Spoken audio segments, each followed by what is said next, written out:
जब वो झांसी आते थे और हम लोगों के हाथ में हॉकी स्टिक देखते थे खेलते हुए, क्योंकि शाम के वक्त का टाइम हमारे जैसे बच्चे खेल रहे हैं, शाम के वक्त ग्राउंड पे खड़े होना, झांसी हीरोज़ क्लब में डंडा लेके बैठ जाना, हॉकी नहीं खेलने जाएगा, हॉकी नहीं खेलेगा। स्कूली शिक्षा उनकी झांसी में हुई बाबूजी की। यहीं पर उन्होंने अपनी तीसरी चौथी पाँचवीं क्लास से जो खेलना पढ़ना शुरू किया, साथ साथ हॉकी जो प्रचलन में थी, आर्मी के अंदर खेली जाती थी, और आर्मी और पुलिस के अंदर इसलिए खेली जाती थी क्योंकि शाम के वक्त उनको एक ताकीद थी, उनको एक इंस्ट्रक्शंस थे कि शाम को आप कोई सा भी खेल, हमारे जितने जवान हैं वो सब खेलेंगे। और उस खेल के जरिए जो खिलाड़ी मैदान में पहुंचते थे, तो जब बाबूजी ने 10वीं पास करी यहाँ से झांसी से, तो घर के हालात ठीक नहीं थे। हमारे दादाजी भी आर्मी में रहे। उस ज़माने में जॉइंट फैमिली, आज भी हमारा घर एक जॉइंट फैमिली के रूप में ही है। तो सारी जिम्मेदारी दादाजी के ऊपर और दादाजी के बाद पिताजी के ऊपर। और दादाजी ने पिताजी को, बाबूजी को आर्मी में ज्वाइन करा दिया 17 साल की उम्र में, जब उनके पढ़ने के दिन थे। लेकिन पारिवारिक स्थिति इतनी मजबूत नहीं थी, तो जिसकी वजह से उनको ज्वाइन करना पड़ा। और जैसा मैंने आपसे कहा कि जब ज्वाइन किया उन्होंने, तो शाम के वक्त खिलाड़ियों को और जवानों को मैदान में जाना पड़ता था अपने चॉइस का खेल खेलने के लिए। फुटबॉल खेलें, वॉलीबॉल खेलें, कबड्डी खेलें या हॉकी खेलें। हॉकी ज़्यादा प्रचलित था क्योंकि ध्यानचंद साहब खेल चुके थे। ध्यान सिंह नाम था उनका पहले शुरू में। ये भी एक बड़ा एक खिलाड़ी के साथ हम कहेंगे नाम का बदलाव, कि ध्यान सिंह से ध्यानचंद का बनना, और ध्यानचंद के बाद भारत का गौरव बनना, और एक नामी गिरामी खिलाड़ी के रूप में उभरना। तो वो जो ज़माना था, उस टाइम में उन्होंने खेलना शुरू किया आर्मी के अंदर। तो उनके जो इंस्ट्रक्टर थे, उन जवानों के साथ कोई ना कोई सिखाने वाला होता था। तो उनको जो इंस्ट्रक्टर थे वो बाले तिवारी करके हुआ करते थे, जो उनको शाम के वक्त कोई लड़ाई झगड़ा ना हो और मारपीट ना हो, खेलना कैसे है, तो वो उनको कोचिंग दिया करते थे। लेकिन जब उन्होंने ध्यानचंद की हॉकी स्टिक वर्क देखा, बॉल को ड्रिबलिंग करते देखा, तो उन्हें लगा ये इस बच्चे के अंदर बहुत संभावनाएं हैं। तो उन्होंने उसको स्पेशल नज़र रखी ध्यानचंद के ऊपर और उनको खेलना सिखाया। और ख़ास तौर से एक बात जिसका जिक्र बाबूजी ने अपनी बायोटोग्राफी में भी किया है, कि मुझे शुरुआती दौर में जो मेरे कोच मिले, मुझे बाले तिवारी साहब, जो उस टाइम सूबेदार जमादार रैंक के होते हैं, उन्होंने मुझे एक इंस्ट्रक्शन दिया जीवन में, जिसको मैं अपने गिठान बांध के रखा। वो ये था कि हॉकी एक टीम गेम है। इसमें अगर इंडिविजुअल खेलोगे तो आप कभी सक्सेस नहीं हो सकते। इसको टीम के साथ, के खिलाड़ियों के साथ मिलके खेलो, और जहाँ हुनर दिखाने की बात आए वहाँ अपना वो हुनर दिखाओ, और उसके बाद अपनी बॉल को गोल में तब्दील करो, जिसकी वजह से वो चीज़, क्योंकि कोच की ताकीद, उनका इंस्ट्रक्शंस, उनकी कोचिंग, बाबूजी ने वो चीज़ अपने गिठाने अपने दिमाग में रख ली और उस चीज़ के ऊपर उन्होंने ताउम्र काम किया। और जहाँ जहाँ कोचिंग करी, उन्होंने यही इंस्ट्रक्शंस दिए बड़े बड़े खिलाड़ियों को भी, कि ये एक टीम गेम है और इसको टीम गेम के रूप में आप खेलें। जहाँ ज़रूरत पड़े आपके हुनर की, जहाँ कला आप समझते हैं कि आप डॉस कर सकते हैं, जहाँ डॉस करके आप जा सकते हैं, वो उसको अप्लाई करो। तो उनकी शुरुआती दौर की हॉकी आर्मी के अंदर शुरू हुई। आर्मी में जब शुरू हुई तो एक मामूली जवान के रूप में बाबूजी ने आर्मी ज्वाइन करी थी, सिपाही, वो भी अप्रेंटिस, बच्चा प्लाटून, इस तरह से। तो मैं समझता हूँ कि उन शख्स के लिए जिन्होंने ज़मीन से बिल्कुल ज़मीनी स्तर से हॉकी को शुरुआत करना और अपने उस हुनर से 4, 5 और 8 साल के अंदर अपने आप को ध्यान सिंह से ध्यानचंद बन जाना, ये तो बिरले ही कर सकते हैं। और वो सिर्फ ध्यानचंद ने ही करके दिखाया, और सिर्फ करके ही नहीं दिखाया, हिंदुस्तान के नाम को, हिंदुस्तान के झोली में 28 के अंदर हिंदुस्तान का मेडल, गोल्ड मेडल नहीं, एशिया का गोल्ड मेडल हिंदुस्तान ने पहला गोल्ड मेडल जीता था। और उसको गोल्ड मेडल में 3 गोल जो किए थे हॉलैंड के खिलाफ, वो 3 गोल ध्यानचंद की हॉकी से हुए। तो ध्यान सिंह, मूल सिंह और रूप सिंह, ये नाम थे 3 भाइयों के। लेकिन जब बाबूजी ने खेलना शुरू किया आर्मी की टीम में, और उसके बाद 26 का न्यूजीलैंड टूर किया, 28 का पहला ओलंपिक जीता, 28 के बाद 32 का खेलने गए। 32 में जब खेलने गए हैं लॉस एंजलिस, तो कोई फेडरेशन तो हुआ नहीं करती थी, जो प्राइवेट संस्थाएं थी वो किस तरह से अपना चंदा करके पैसा इकट्ठा करके टीमों को पानी की जहाज़ से भेजती थी। पैसा मिलना नहीं मिलना ये तो दूसरी बात थी, खाली टीम पहुंच जाए वहां तक, वही बहुत बड़ी बात हुआ करती थी। जब लॉस एंजलिस में गई है दूसरी बार टीम, और वहां जाके ऑस्ट्रेलिया टीम के ऊपर 24-1, अमेरिका टीम के ऊपर 24-1 की विक्ट्री करी है, जीत हासिल करी है उन्हीं के देश के अंदर।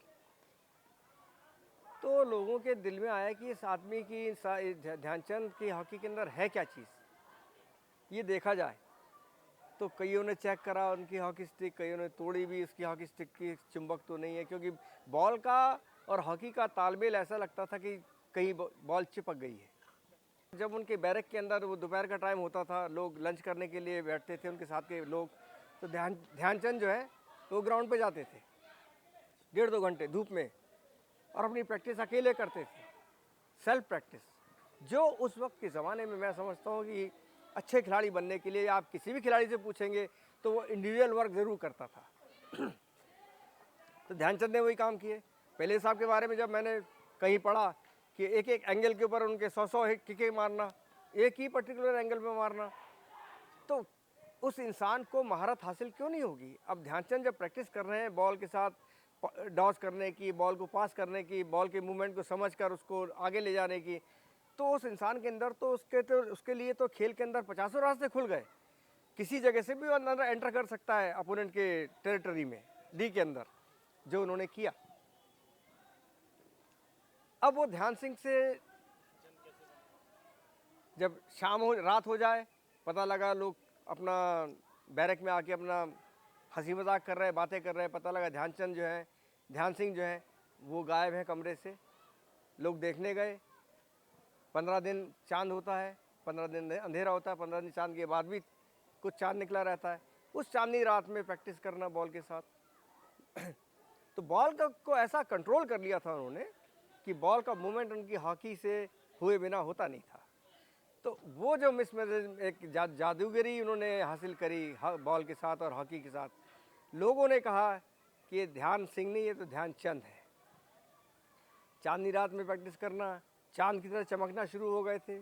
नाम उनका, उस टाइम तो अखबार हुआ करते थे, टेलीविज़न चीज़ तो थी नहीं, अखबारों में नाम आना तो कुछ चीज़ें ऐसी रहीं जिसने उनको ध्यान सिंह से ध्यानचंद की संज्ञा दी, और वो ध्यान सिंह आज हिंदुस्तान में ध्यानचंद बन के और विश्व के अंदर ध्यानचंद बन के उभरे हैं और आज भी कायम है। तो ध्यान सिंह से ध्यानचंद का नाम होना अपने आप में बहुत बड़ी बात रही। यकीनन हॉकी के जादूगर तो कहे ही जाते हैं। कुछ ऐसे मैच जो हमेशा उन्हें याद रहे, जिनके बारे में मिसाल दी जाती है, कुछ ऐसे मैच में उनकी अनुभव को आप हमसे साझा करें। 1932 का ओलंपिक लॉस एंजलिस, उसके पहले गांधी जी के पास वही संस्थाएं गई थी कि साहब टीम जानी है हमारी तो हमको कुछ चंदा चाहिए। ये हकीकत है। तो गांधी जी ने उस टाइम कहा ये हॉकी होती क्या है। उस टाइम हम लोग आज़ादी के लिए स्ट्रगल कर रहे थे, गांधी जी भी लगे हुए थे।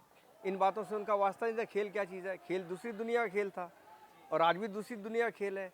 राजनीतिक खेल प्राइम है आज भी प्राइम है, तो हम लोग उसको लेके चलते हैं। तो उस टाइम गांधी ने कहा कि हॉकी चीज़ क्या होती, क्या चीज़ है।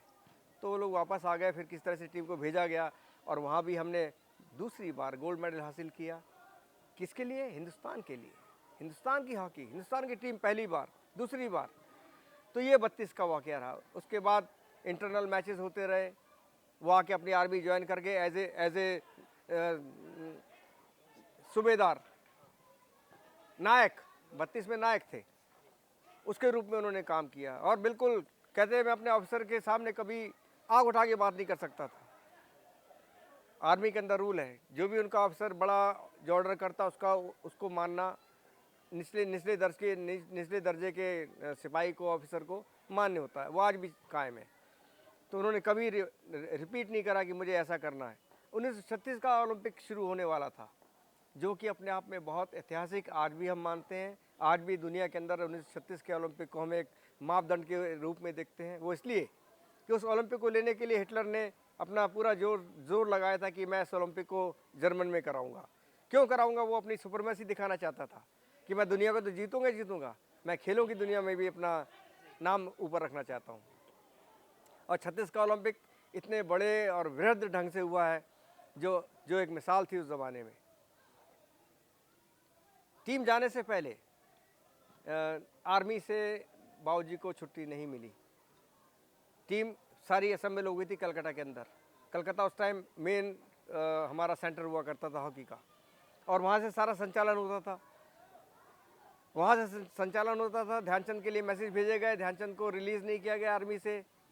लेकिन एक दिन जब उनकी सारी ब्रिगेड खड़ी थी, जो कि वर्मा फ्रंट के ऊपर जाने वाली थी, बर्मा के अंदर लड़ाई चल रही थी, तो उस लड़ाई में उनकी रेजिमेंट को भी जाना था। तो उनके ऑफिसर ने देखा ध्यान खड़ा हुआ है, तो उनसे पूछा, ध्यान तुम यहाँ क्या कर रहा है? खड़े हो गए। तो उनके नेक्स्ट ऑफिसर ने बताया कि इनको यहाँ रोका हुआ है, बर्मा बॉर्डर पे पूरी रेजिमेंट को जाने का ऑर्डर आया है। तो उनके जो बटालियन इंचार्ज थे उन्होंने कहा, नहीं, ध्यान को रोको, इसका कैंप लगा हुआ है वहाँ पर, इसको भेजो। ध्यानचंद को 36 ओलंपिक से पहले 6 दिन पहले, 4 दिन पहले आर्मी से रिलीज़ किया गया। बाबूजी बताते हैं वो पूरी रेजिमेंट बर्मा बॉर्डर पे गई है और वो वापस नहीं आई। उस ज़माने में लड़ाई में जाना, लौट कर आना, नहीं आना, ये तो किस्मत की बात थी। हो सकता बाबूजी भी उसमें जाते और लौट कर नहीं आते। लेकिन उनके बटालियन इंचार्ज ने कहा, नहीं ध्यान, ये तो ओलंपिक का खिलाड़ी है, 2 ओलंपिक मेडल लेकर आया, इसको तुम यहाँ पर क्यों खड़ा किया? इसको रिटेन करो, वापस भेजो, कैंप ज्वाइन करेगा। बाबूजी ने कैंप ज्वाइन किया। तब तक वहाँ पर कैप्टन डिक्लेयर हो गए थे, टीम जाने की तैयारी लगी हुई थी। जब दादा ध्यानचंद पहुँचे वहाँ, बाबूजी वहाँ पहुँचे हैं कलकत्ता में, जिनको कैप्टन नॉमिनेट किया था जाफ़र साहब, मुझे याद है, लेफ्ट आउट खेला करते थे, बहुत बेहतरीन खिलाड़ी थे, ओलंपिक में गोल मारा फिर बाद में उन्होंने उस टाइम में, वो कैप्टन डिक्लेयर हो गए थे। और ये देखिए एक बड़े खिलाड़ी के प्रति दूसरे खिलाड़ी का रिस्पेक्ट क्या था। जब कैप्टन का नाम डिक्लेयर हो गया और ध्यानचंद पहुँचे हैं, तो जाफ़र साहब ने कहा कि अब ध्यान आ गए हैं, कप्तानी ध्यान करेंगे। तो आप इस चीज़ को मान के चले, कितनी छोटी सी बात है, मैं कप्तान नहीं, दूसरा कप्तान बनेगा। क्या ये मुमकिन हो सकता है आज के ज़माने में? क्या हम ये सेक्रीफाइस कर सकते हैं अपना बड़प्पन दिखाने के लिए? जो अच्छे बड़े खिलाड़ी हैं उनको हम आज भी बिठा देते हैं, लेकिन उस ज़माने में नहीं था। उस ज़माने का नहीं, ध्यान आ गया, Dhyan is the right person to be captain the team, और उनका नाम दोबारा उनको कप्तानी दी गई। जिस धारा को उन्होंने प्रभावित किया, हॉकी एक नया खेल जो कि दूसरे मुल्क से आया, इंग्लैंड से आया था, उसके पहले यूनान से कहीं पैदा हुआ, जो इंग्लैंड के थ्रू हमारे देश में आया। उस खेल को उन्होंने अपने उस कला से, अपने उस महारत से, अपने उस सुंदरता से इतनी ऊंचाइयों तक पहुंचा दिया कि लोग उनके दीवाने हो गए, देश दीवाना हो गया, देश के राजनीतिक लोग दीवाने हो गए। नेहरू जी ने पूछा कि ध्यानचंद के ऊपर जो मेडल्स ओलंपिक के लगे हुए थे कि ये मेडल्स आप मुझे दे दो। तो ये चीज़ जो दूसरे लोग होते हैं उनमें एक पैदा होती है कि हमें भी कुछ करना है, इस खिलाड़ी ने ऐसा करा है तो मुझे भी ऐसा करना है। तो उनका यही मकसद था कि जो कभी उन्होंने जितने भी ऑफ़र्स बाद में आए कोचिंग के लिए, चाहे वो ऑस्ट्रेलिया से आए हों, चाहे वो जर्मन से आए हों, उन्होंने अस्वीकार कर दिए कि मैं अपने देश की इस कला को, जो हमारे देश के अंदर पनपी है, बड़ी हुई, इसके अंदर हमने मेडल जीते हैं, हमने खून बहाया है, इसको मैं बाहरी मुल्क में पैसे के लिए जाकर बेच नहीं सकता। मैं बाहर जाके सिखाऊंगा तो मैं अपने देश के साथ एक तरह से गद्दारी करूंगा। आज तो हम सारा ग्लोबलाइज चीज़ हो गई है, सारे दुनिया एक जैसी हो गई है, लेकिन पहले इन चीज़ों का बहुत महत्व होता था और आज भी महत्व है। आप हिंदुस्तान और पाकिस्तान का मैच देख लीजिए, तो ये हमारे अंदर एक लाइन खिंची हुई है कि हाँ हमें जीतना है। पाकिस्तान बोलता है हमें जीतना है। जिस तरह न्यूजीलैंड, ऑस्ट्रेलिया, उनके अंदर भी ये राइवलरी है, उनके अंदर भी खींचतान चलती है। नॉर्थ कोरिया, साउथ कोरिया देख लीजिए। तो ये खींचतान खेलों के थ्रू बहुत ऊंचाइयों तक इंसान को ले जाती है।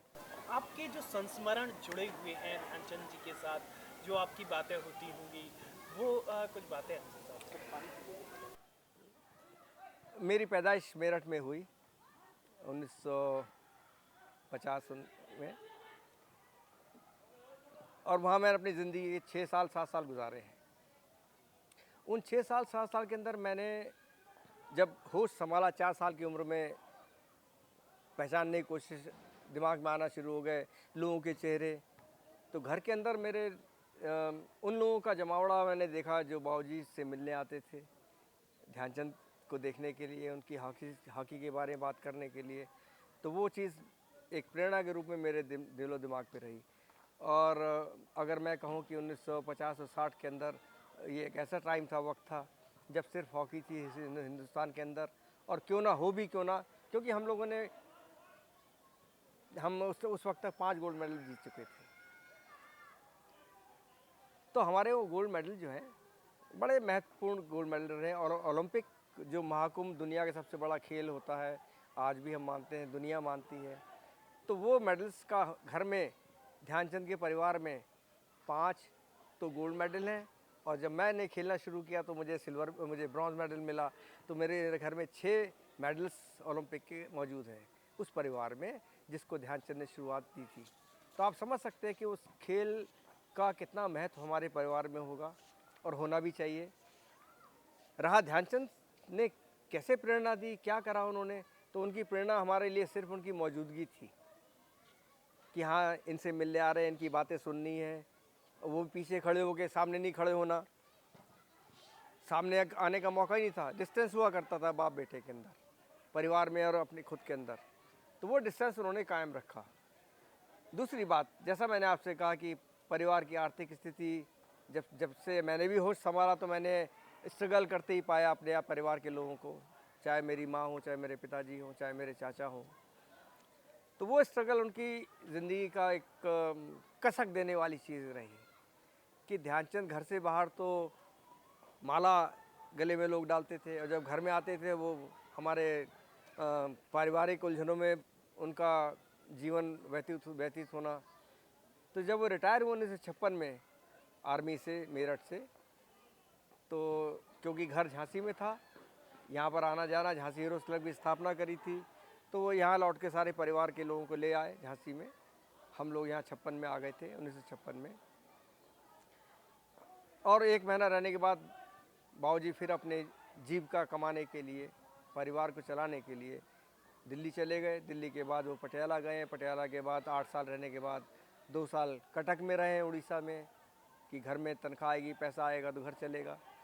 तो ये चीज़ें ऐसी रही जिसने कि हमेशा से उनको दिमागी तौर पर परेशान कर रखा था। कहा उन्होंने कभी नहीं किसी को। तो जब वो झांसी आते थे और हम लोगों के हाथ में हॉकी स्टिक देखते थे खेलते हुए, क्योंकि शाम के वक्त का टाइम हमारे जैसे बच्चे खेल रहे हैं, शाम के वक्त ग्राउंड पे खड़े होना झांसी हीरोज़ क्लब में, डंडा लेके बैठ जाना, हॉकी नहीं खेलने जाएगा, हॉकी नहीं खेलेगा। तो भाई क्यों बाबूजी, क्या हो गया? नहीं, स्कूल में जाके पढ़ो, ठीक से एग्ज़ाम पास करो, अच्छी नौकरी मिलेगा तुमको।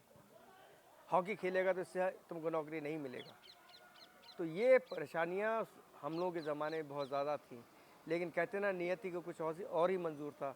उनके उस डांट से और रोकने से हम उस वक्त तो रुक जाते थे, लेकिन पिछले दरवाजे से फिर हॉकी लेके निकल जाना, मैदान पहुंच जाना, प्रैक्टिस करना, तो वो चलता रहा।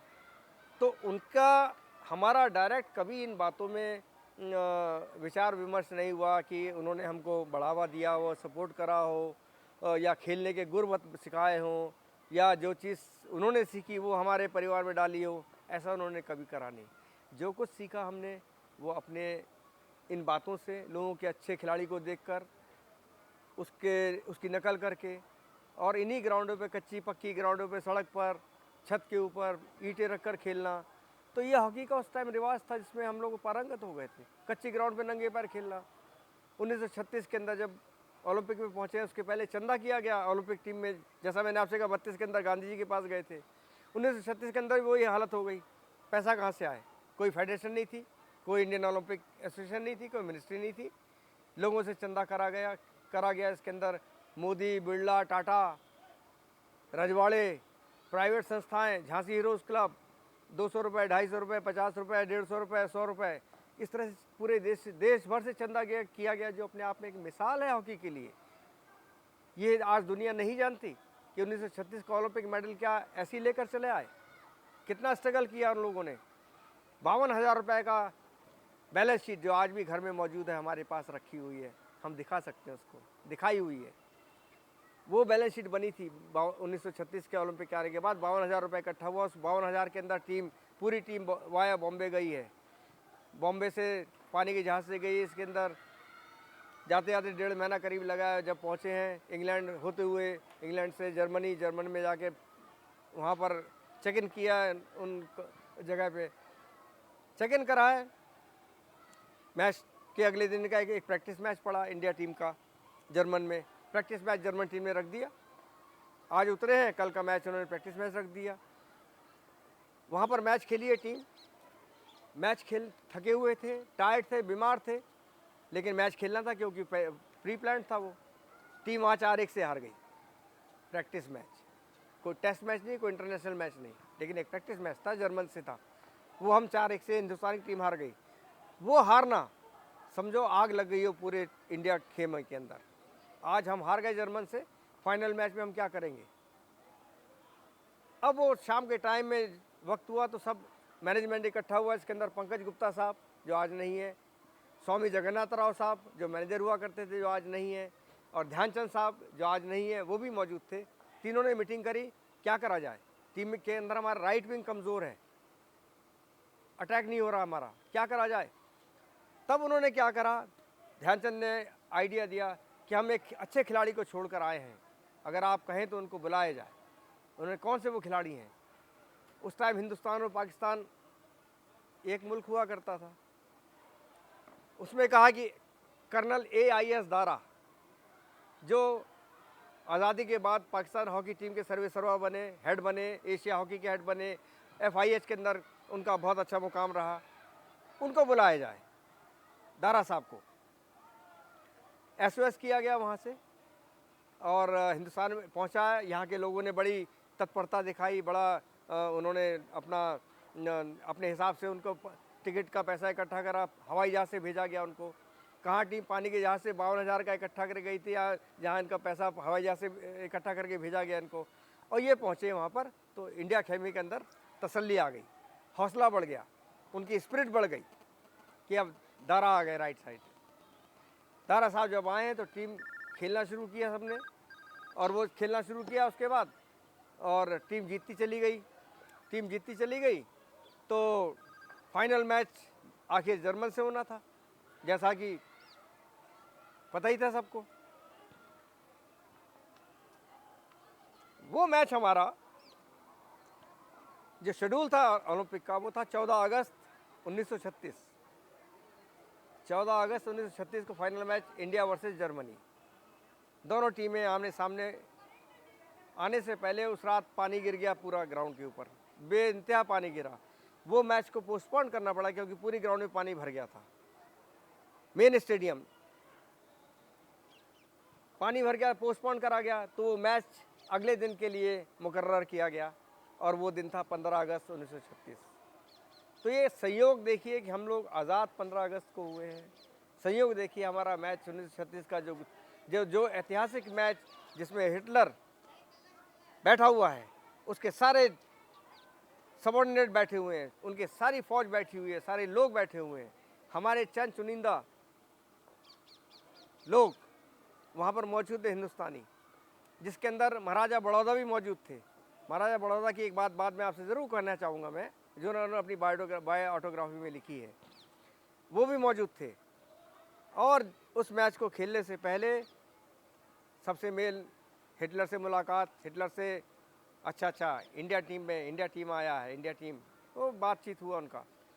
मैच शुरू हुआ, इंटरवल तक हमारी हिंदुस्तान की टीम सिर्फ एक गोल कर पाई। तो उस टाइम एक गोल का मतलब ये था कि उथल पुथल चल रही थी। अगर जर्मन टीम ने कहीं एक आध गोल ड्रॉ उस मैच को कर लिया होता तो डेफिनेटली वो लोग जीत जाते।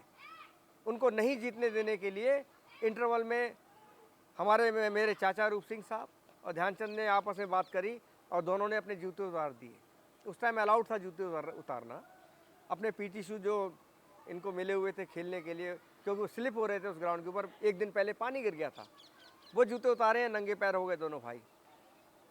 बस वो इंटरवल के बाद जो गोल करने शुरू किए हैं, 3 गोल ध्यानचंद ने करे, 2 गोल रूप सिंह साहब ने करे, 1 गोल जाफर साहब ने करा, 1 सेंटर हाफ ने गोल करा। इस तरह से 5 गोल दोनों भाइयों ने और 3 गोल दूसरे लोगों ने किए। हमारी टीम 8-1 से उसमें विजयी हुई। आप उस हिटलर की बात सोचिए जो बैठा मैच को देख रहा था, वो उठ के चला गया उस मैच को छोड़ के, भाग गया उस मैच को छोड़ के। वो हिटलर जो दुनिया को जीतने का ख्वाब देख रहा था।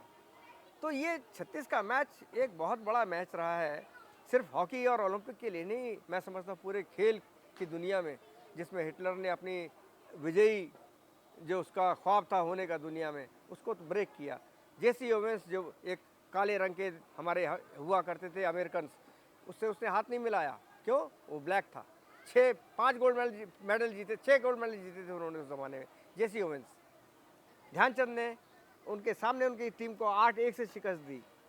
कुल मिला के बात यह आती है कि ध्यानचंद की शख्सियत उस ज़माने में उभर कर नहीं आ पाई, जो उनकी शख्सियत को एक अंजाम मिलना चाहिए था, जो उनके खेलों के द्वारा हिंदुस्तान के उस नाम को जो एक इंटरनेशनल मैप पर लेकर आए, जो हिंदुस्तान के नाम को चमकाने के लिए आगे खड़ा कर। उसके पहले हम नाग सफेरों के हिंदुस्तान, इसके अलावा क्या था, रजवाड़ों का बटा हुआ हिंदुस्तान, लेकिन सबको यूनाइट करके हिंदुस्तानी होने का जो गौरव ध्यानचंद ने अपने उस खेल से, मैं समझता हूँ, दिया हिंदुस्तान को।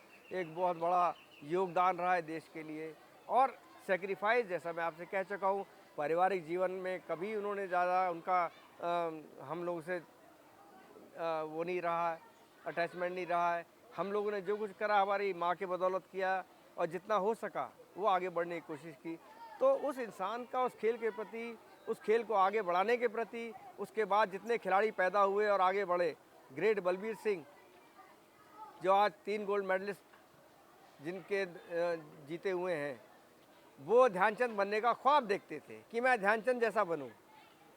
केडी सिंह बाबू साहब 2 ओलंपिक के गोल्ड मेडलिस्ट। किशन लाल दादा ग्रेट खिलाड़ी, दादा के नाम से रोना शुरू कर देते थे कि अरे ध्यानचंद जैसा तो आदमी पैदा नहीं हो सकता। 2 गोल्ड मेडलिस्ट। दिग्विजय सिंह साहब बाबू साहब, केडी सिंह बाबू साहब, जिनको बाबू साहब हमको भी कोचिंग करी इन्होंने। तो ये शख्सियतें ऐसी थीं जिन्होंने ध्यानचंद को हाथों पे रखा, अपने दिल में बसा के रखा। क्यों रखा? कि ध्यानचंद जैसा वो बनना तो चाहते थे, लेकिन नहीं बन पाए, क्योंकि ध्यानचंद जैसी शख्सियत एक अलग थी, उसकी मिसाल अलग थी। ग्राउंड का आदमी अलग था, ग्राउंड के बाहर का एक इंसान अलग था, ध्यानचंद अलग था। तो ध्यानचंद का जो वर्सटाइल एक शख्सियत थी, वो ऐसी थी कि लोग जब उनसे मिलते थे तो सिवाय एक अलग से जो श्रद्धा होती है वो उत्पन्न होती रही है। मैं ये जानना चाहूँगा कि घर में उनके आखिरी दिन जब देहावसान से पहले वो कैसे रहे, वो किस तरीके से रहा थी घर की स्थिति, और आखिरी दिनों में क्या कहते थे? हॉकी तो उनके दिलो दिमाग में थी ही, आप समझ सकते हैं। मरते दम तक उनका जब देहावसान हो रहा था और उनको एडमिट किया गया एम्स के अंदर, तो एम्स में जूनियर डॉक्टर उस टाइम हुआ करते थे जो महाभारत के अंदर युधिष्ठिर बने थे, गजेंद्र चौहान साहब। और मेरी मुलाकात उनकी एक यूपी के अवार्ड्स फंक्शन चल रहा था, तो मेरी मुलाकात, उनका प्ले हो चुका था, वो बन चुके थे, उनसे मेरी मुलाकात हुई। तो उन्होंने उठकर मेरे पास खुद आए वो, क्योंकि मुझे को भी यूपी का होने का गौरव प्राप्त है, तो मुझे भी यूपी का अवार्ड, प्रेस अवार्ड, कोई सा अवार्ड था, मेरठ के अंदर हो रहा था, तब दिया गया था। उठकर आए, कहते अशोक जी मैं बड़ी देर से सोच रहा था मैं आपसे मिलूं। मैंने कहा नहीं सर, मैं जानता हूं आपको, आप तो इतनी बड़ी शख्सियत टेलीविज़न के ऊपर, आपका तो लोगों ने महाभारत कैसी चली हम सब जानते हैं। कहते नहीं, मेरा जुड़ाव ध्यानचंद से रहा है। अब मैं चौंका, मैंने कहा आपका जुड़ाव ध्यानचंद से रहा, ये कैसे मुमकिन है? कहते आपको याद होगा ध्यानचंद साहब एम्स में भर्ती थे। मैंने कहा जी हाँ, क्योंकि मैं सुबह शाम रात बेरात भागता था। और कहते मैं उसके अंदर जूनियर डॉक्टर था, और मेरा आप जुड़ाव ऐसे कह सकते हैं कि वो जो उनकी डेथ की खबर है, मैं भी उनका ट्रीटमेंट में लगा था, लेकिन जब उनकी डेथ हुई है तो सबसे पहले बाहर आकर मैंने आके परिवार वालों को ये खबर दी कि ध्यानचंद इस दुनिया में अब नहीं है। तो उनका देखिए शख्स का जुड़ाव इस करके ध्यानचंद से रहा है कि वो शख्सियत एम्स में भर्ती है, वो उनकी देखरेख कर रहे हैं, और जब उनकी डेथ हुई है तो वो खबर भी उन्होंने पहली बार बाहर निकाल कर देने वाले शख्स थे, वो थे गजेंद्र चौहान साहब, जो युधिष्ठिर बने थे इसके अंदर महाभारत में। अब डेथ के बाद मेरी हालत ये कि डेथ हो गई, मेरे पास दिल्ली से झांसी बॉडी लाने के लिए, उनके देह को लाने के लिए कोई साधन नहीं था, कैसे लाया जाए। मेरे पास मोटरसाइकिल हुआ करती थी उस ज़माने में 80 के अंदर एक, तो मैं मोटरसाइकिल के ऊपर, पचकुइया रोड दिल्ली में है, वहाँ पर मॉर्चरी की गाड़ियाँ खड़ी होती थी कोने पर एक, मैं वहाँ से गया, वहाँ पर मैंने गाड़ी एक एंगेज करी, शायद उसने उस ज़माने में 3000 रुपये की बात करी थी। मैंने कहा चलिए आप, वो गाड़ी लेकर मैं जब तक पहुँचा हूँ एम्स के अंदर, मेरे सामने वहाँ पर पूरा सरकारी तंत्र मंत्र जितना भी है वो इकट्ठा हो चुका था। वहाँ से खबर जब आई कि ध्यानचंद की डेथ हो गई, उसके पहले तक जनरल वार्ड में भर्ती थे, जनरल वार्ड से एक प्रेस वाले ने पूरा उसका अखबार में निकाल के दिया। जब अखबार में निकला तो सरकार ने उनको उठा के एक अलग से कमरे में रखा, उनको प्राइवेट वार्ड में रखवा दिया। प्राइवेट वार्ड में रखने के बाद जब डेथ हुई तो मेरे पास कोई साधन नहीं था कि मैं उनकी डेड बॉडी के लेके कार में ले जाऊँ, कारें हुआ नहीं करती थी। मैं मॉर्चरी की वैन लेने के लिए गया, उसको लेकर मैं आ भी गया एम्स के अंदर, लेकिन जब मैं पहुंचा हूं तब तक सरकारी तंत्र जो है उसने अपना रंग दिखाना शुरू किया। उसके बाद ये पता लगा साहब, सरकार ने हेलीकॉप्टर इनके बॉडी को ले जाने के लिए लगा दिया है। तो इस तरह सरकार का हमारा बड़ा योगदान ये रहा कि उनकी बॉडी हम दिल्ली से झांसी हीरोस में लाने में कामयाब हुए। लेकिन उसके पहले जो जब मैं बताया ना कि जनरल वार्ड में थे, तो जनरल वार्ड में कहने का मतलब से ही आप समझ गए होंगे उनकी क्या स्थिति रही होगी। झांसी में हमारे परिवार की स्थिति वो हमने बताई थी आपको क्या हुआ।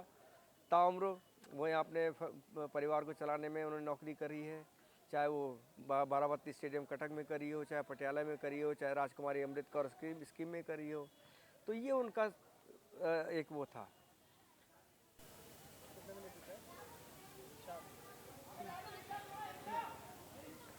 ये एक सबसे आर्थिक स्थितियां जहां सबसे ज़्यादा विषम हो गई थी, एक ऐसा कोई मोड़ याद आता है आपको, एक ऐसा इंसिडेंट हुई घर में जब किसी भी चीज़ के लिए कुछ नहीं, सिर्फ जो हमारी बहनों की शादी का सबसे बड़ी प्रॉब्लम थी कि जो घर में हमारी सिस्टर्स थी उनकी शादी का कैसे किया जाए, तो उसके लिए वो ज़रूर बहुत परेशान थे। और परेशानी की हद में ये था कि एक उनको कहीं से 14 तोले का एक ज़माने में साउथ से एक गिलास मिला था सोने का, जो कि शादी के लिए, जो कि एक बहुत बड़ी धरोहर थी, मैं समझता हूँ मोनूमेंट था घर का, उसको बेचा गया और बहन की शादी करी गई। तो इस तरह से हालात घर के चलते रहे। लेकिन ये बात मैं कह रहा हूँ, ये बात कभी ध्यानचंद ने नहीं कही कि मेरी पारिवारिक स्थिति अच्छी नहीं है, मुझे पैसे की ज़रूरत है, मुझे सरकार से पैसा दिया जाए, मुझे फलाने से पैसा दिया जाए, ये उन्होंने कभी अपनी ज़बान से नहीं कहा। उनके अंदर सबसे बड़ा गुण क्या था? खुददारी। मैंने अपना काम, उनका कहना था, मैंने अपना काम ग्राउंड के ऊपर किया है, जो मेरा काम था, जो मुझे भगवान ने दिया है। दूसरों का काम क्या है, ये उनका काम है, वो ये देखें कि मैंने ग्राउंड के ऊपर काम किया, उसका क्या नतीजा मिला है, चाहे मुझे मिला हो, चाहे देश को मिला हो, चाहे मेरे डिपार्टमेंट को मिला हो। मैंने उसमें कहीं कोई कमी नहीं रखी, और मेरा मानना ये है कि उन जैसा इंसान इस दुनिया में दूसरा नहीं हो सकता, जो खुददारी के नाम पर, जो ध्यानचंद के नाम पर खड़ा हो जाए कि नहीं। हमने कई बार उनसे कहा, बाबूजी आप एक लेटर लिख दें तो आपको कोई गैस एजेंसी वगैरह मिल जाएगी, मिल सकती है? हम क्यों लिखेगा उसको? वो कभी नहीं चाहते थे कि उनकी इन चीज़ों को नकार दिया जाए। वो अपनी उस नाम को, जो ध्यानचंद का नाम दिया गया था, उसको उन्होंने बरकरार रखने के लिए बहुत कुछ काम किया है। तो एक ऐसा शख्स जो झांसी की धरती के ऊपर, इन सब ग्राउंडों के ऊपर हॉकी को एक मिसाल दे गया हो। झांसी हीरोज़ क्लब, झांसी के अंदर पूरे हमारे जितने भी आज की हॉकी चल रही है, ये सब उनकी देन है। उनको देखा देखी हमारे कई खिलाड़ी झांसी के निकले हैं, जिन्होंने इंटरनेशनल लेवल के ऊपर नाम किया है। तो इस तरह से खिलाड़ियों को एक तांता लगा रहा है यहाँ पर, और लाइन बनी हुई है। सिर्फ ज़रूरत है उस तरह के लोगों के, जो जिस तरह के ध्यानचंद ने अपना जीवन व्यतीत किया इस धरती के ऊपर, झांसी की मिट्टी के ऊपर। मैं समझता हूँ जिस तरह से हमारे झांसी रानी की एक मिसाल थी बलिदान की, ध्यानचंद का बलिदान हॉकी के लिए भी कम महत्वपूर्ण नहीं रहा है।